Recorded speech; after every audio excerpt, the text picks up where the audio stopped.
Okay, so we have the good fortune to be able to do Nune, the fasting puja, with Chenrezig this weekend. And like I was saying yesterday, that it's a very powerful purification practice. And so just to have the opportunity to do purification takes a lot of merit, you know. I mean, a lot of people have created a lot of negative karma, but they don't have the opportunity to do purification because they never encounter a method to practice, and they never even think about purification, and they don't even understand cause and effect to be able, you know, to even have that thought enter their mind. So, you know, we created a lot of good karma to have the opportunity that we have this weekend. And we have the luxury of not eating by choice. Yeah, when you think on this planet how many people will not eat from lunch today until breakfast on Monday without choice. Yeah, because they're living in a zone where there's war or there's food shortage or, you know, whatever. Then you see just having the opportunity to go without food by choice is a luxury. Yeah, because many people don't have that choice, and for them it's not purification because there's no mind that is saying, I want to purify my negative karma. They're just facing that suffering situation, and that's it. So when we're doing the purification, you know, really, when we do the 35 Buddhas and then the confession verse after that as well, really think of the different actions that it's saying, you know, that we're confessing and generating regret for.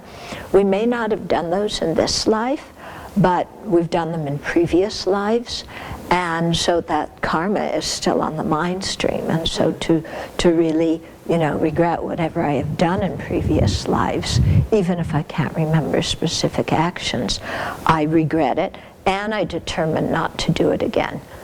Yeah. And so those, you know, really having the regret and the determination not to do it again are very important.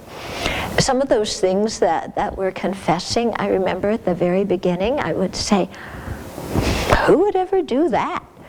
And then let me tell you, the longer I've been around, the more I've seen people do some of those actions, the ones that you can't imagine anybody doing, you know?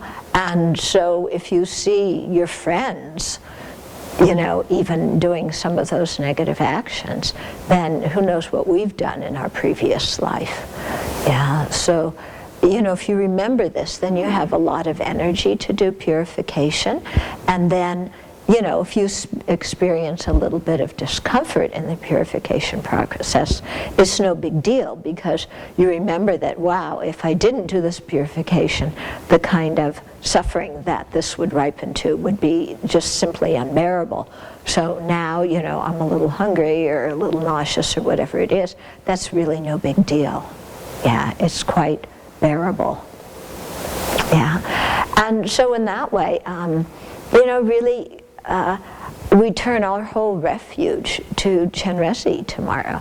You know, our refuge isn't in food, it isn't in each other and talking and laughing and joking, and, you know, it isn't in drinking tea when we're bored or to stay awake, and it's not, you know, by entertainment and stuff like that. Our refuge really, and the source of our happiness, is Chenrezig.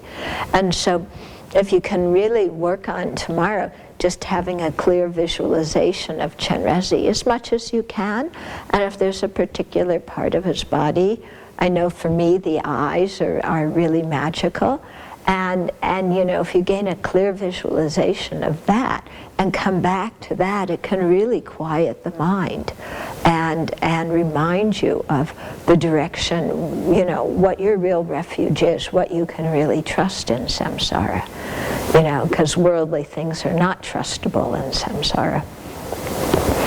One of the times I did, well, the first time I ever did Nune was up in the Solakumbu area where Lama Zopa Rinpoche had, where his previous life meditated in a cave. And I remember I mean, they mostly eat just potatoes there. You know, potatoes for breakfast, potatoes for lunch, potatoes for dinner.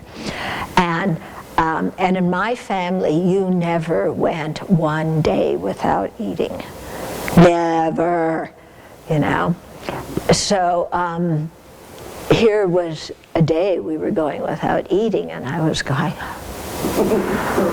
you know, kind of in the genetic history of my ancestors, this is a great sin, you know. You never do this. You know, but I managed, and it was quite fine.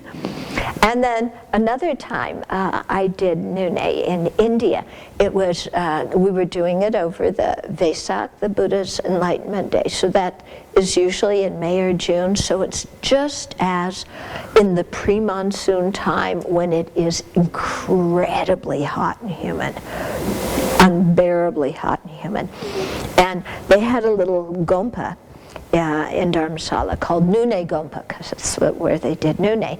Except not everybody fit in there when they did it over, you know, Sakadawa.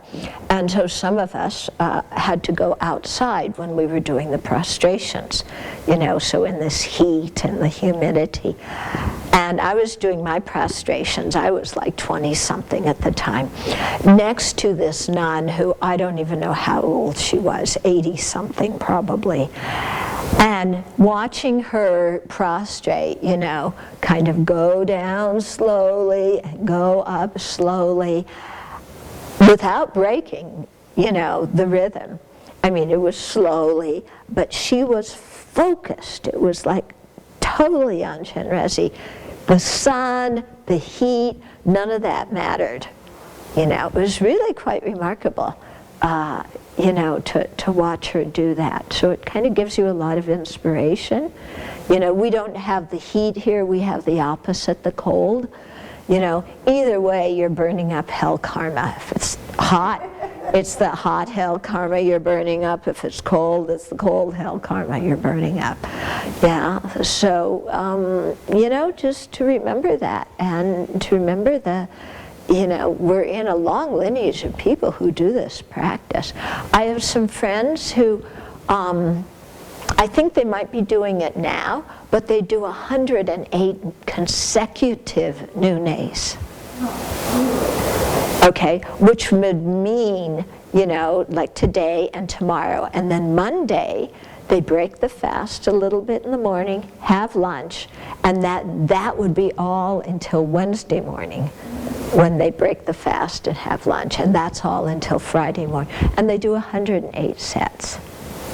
Yeah.